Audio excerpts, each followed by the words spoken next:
Alrighty, for supper tonight, we are having beef stew in the Instant Pot. And I want you to see, if you have an Instant Pot, just how easy it is if you're not very familiar with it yet, because I know a lot of you probably got a new one for Christmas. Maybe you just not familiarized yourself with it. I love mine.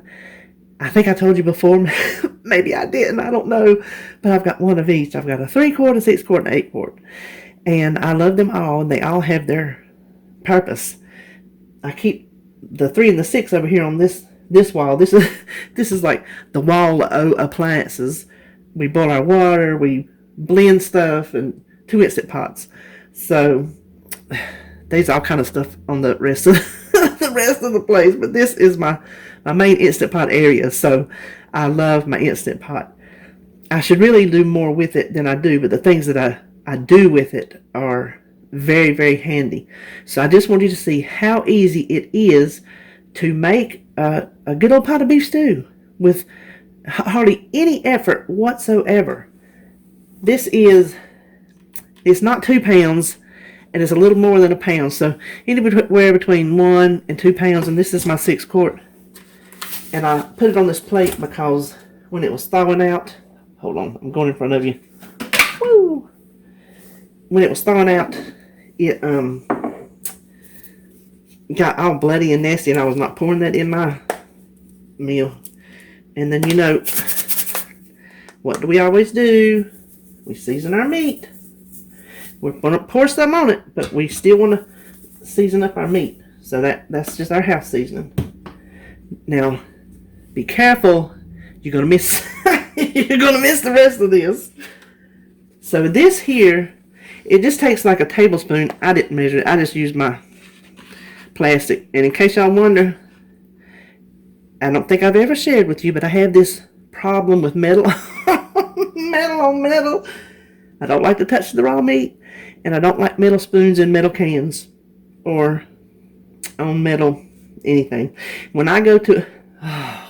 the stuff I tell y'all. When I go to one of those restaurants where they bring you your salad on a metal plate, I just go and tell them up front, please bring it on something else.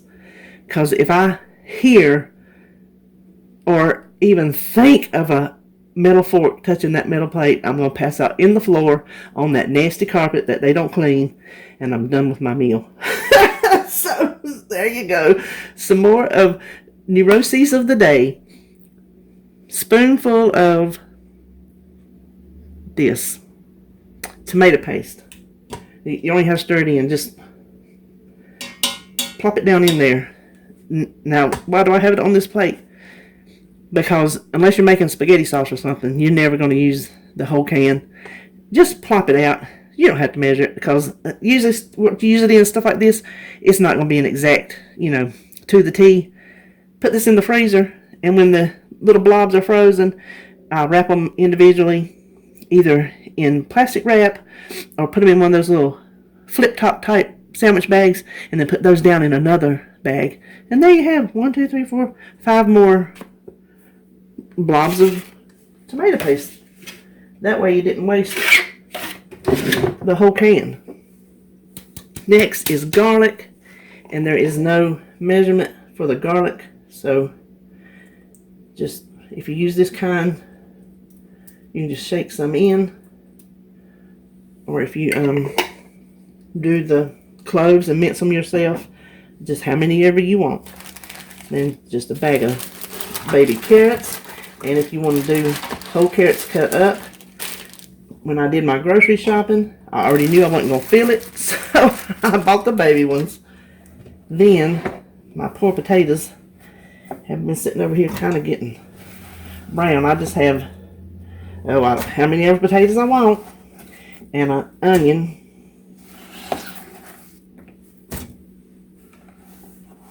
This is one of those not an exact science type situations. Okay, then the only thing we got left to do in front of you is, if you make your own, the recipe's on my website, the dry onion soup mix, you just want 2 cups worth. So you know what? I'm trying to think, did I measure that right? I don't think I did. I think I only put 2 spoons when it's supposed to be 2 spoons for 1 cup. And I think, let me look at this. Let me look at this carefully. Okay. I'm almost positive I messed that up, but in case I didn't, I'm not going to overload it. But you want 2 cups worth of made up onion soup. That might be 2 packs. You look on the pack and see how much ever would go with 2 cups of water. Then use 1 or 2 packs. Then we're just going to pour it on top. Yeah, I'm pretty sure I should have put more, but that's alright. It'll still be good. Now just pop on the lid. Okay. Oh, I got it. Now put this. I was making something the other day and I was over on my chair. And my daughter was at the table and I kept hearing something. I had forgot to flick that thing back. I was like, girl, run over there, please. So she got over to it real quick. So close your lid. Now if you have the meat or stew button, you can hit it because you want 35 minutes. I know sometimes you change it, it will stay changed. If you don't have the button, just do regular high cook for 35 minutes.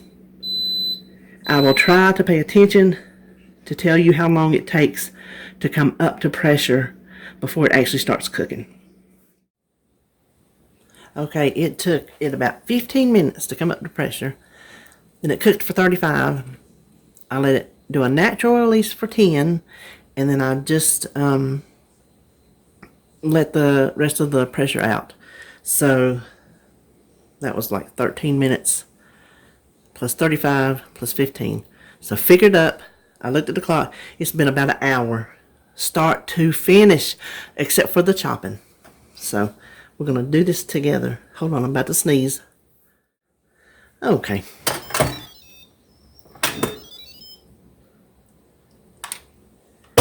Now, I'm going to see, we can see that it is completely tender, so I'm just going to stir it up in here. Then to make it easier to figure out a portion, I'm going to put it in this bowl here. Because what we'll do is we will go over there to the scale and we will weigh out the meat, and then we'll weigh out the potatoes to get accurate points reading. Now, in the app, you can look all day long, and if you find stew meat, beef stew, stew beef, that's not this, what they're talking about, already cooked, then you're a better searcher than me. So I am just calling it round, beef round. I can't remember right off the bat if it wasn't the eye round, because that's leaner. It's just the regular, and it's the cooked. It says cooked. That way we don't have to worry about what it was beforehand. We just go ahead and weigh it, and then we got the right points. So let me finish this and I'll meet you to the other side. Okay, you can see how this cooked apart. So I'm hoping I can get enough in here to count for something. So let's tear that out. Now the meat, I know I could go up to, I believe it was 5 ounces for 6 points. So as we're scooping it in, we'll just see how that looks. You can tell 35 minutes beef stew in an hour. Y'all can't beat that with a stick. I don't care who you are. Oh my gosh. Yeah, we're not going to need. I'm having a hard time finding some that stayed together. Some that stayed together. Oh, this is going to be good. I'll do it this way. We're up to 3:15. Mama needs more than that.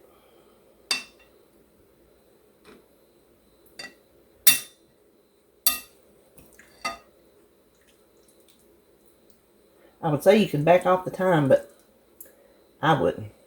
I would want it just like this. Okay, let's just leave that at 4 1/4 because I'm tired of messing with it. So let's turn it off.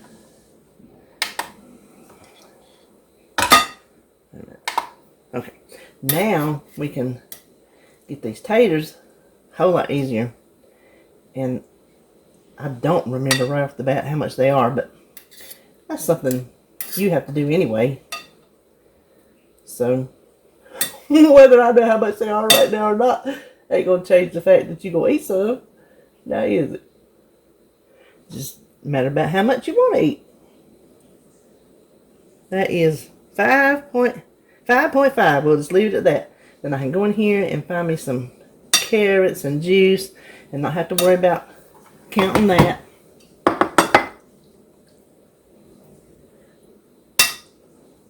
Listen, this is proving a little bit harder to...